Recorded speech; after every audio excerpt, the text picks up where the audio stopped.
and this is the first keyframe there, but that's not actually where it starts. Or, well, yeah, that is where it starts. I'm just not sure if that's where I want it to start, but I'm going to say yeah. So I'm going to end at, or start it at 14 seconds. Okay, so this might be a little bit confusing, maybe just because of the way I'm explaining it.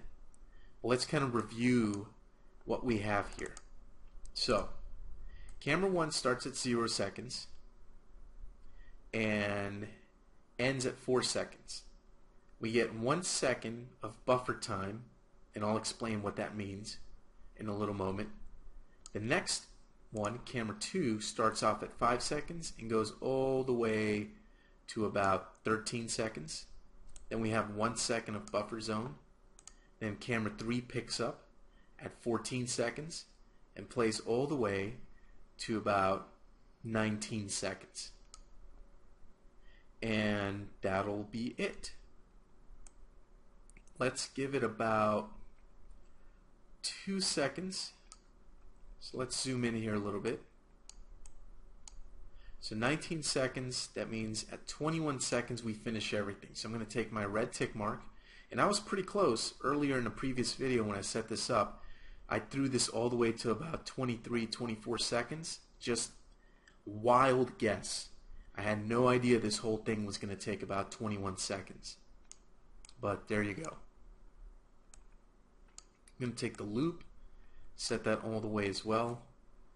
Okay, that looks pretty good. Alright, awesome. Okay, so now what we need to do is we need to properly animate director. Alright, so director's going to start off with camera 1 at 0 seconds. It's going to go to camera 4, and at camera 4 it should, well, no, we'll take it all the way to 5 seconds, which is where camera 2 is going to start. We're going to go to director, and we're going to hit enter to create a keyframe. And now what we want to do is we want to tell director, okay, now it's time for camera 2 to kick in. There we go. Now you'll see camera 2 kicks in. It's this magenta color, and there's shot 0020.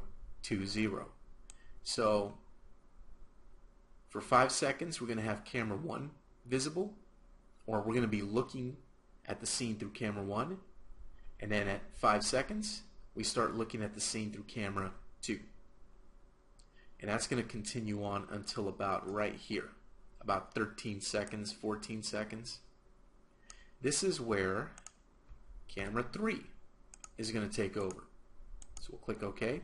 So there's camera 3. And that'll go all the way until the end of our animation, which ends at 21 seconds. So while this thing's yellow here, we're going to have camera 1, then camera 2, then camera 3. And we can actually verify that if I move this over. Just have a look at the viewport there.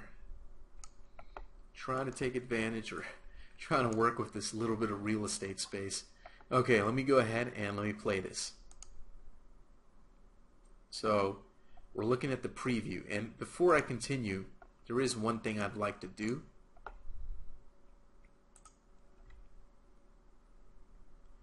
Uh-oh.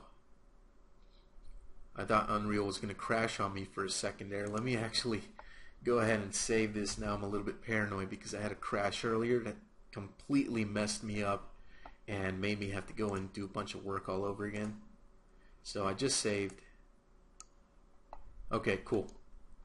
Alright, in order to see this, you want to make sure that the director group has its little camera icon turned on. Make sure you're not using one of these, and that you're using the director group so we can actually see what this whole thing is going to look like, so we can preview it correctly. And uh-oh, looks like Unreal is getting a little bit unstable again. Not good. Okay, so Unreal did crash on me. I'm gonna go ahead and keep pushing forward. Not sure why it's crashing so often. Not sure if it's the effects demo project, or I did install a new, more powerful video card in this machine the other day, so I don't know if that has something to do with it. Who knows?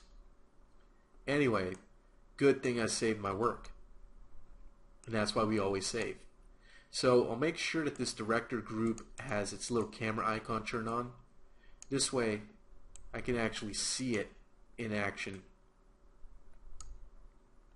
And let's go ahead and let's hit, well, before I hit anything, let me just turn on game view, and let's go ahead and play this. We're not going to loop it, we're just going to play once and see what we have.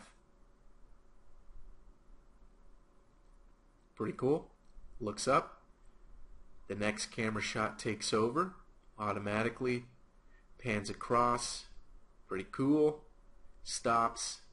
Second later, this camera shot takes over, and then we get the depth of field effect. This could be a little bit better, I know, but serves the purpose of the tutorial. And that's pretty much it. The whole thing then finishes. Cool. Alright, so that's going to do it for this video. I'm going to end this one here, and we'll see what else we can do in the next one.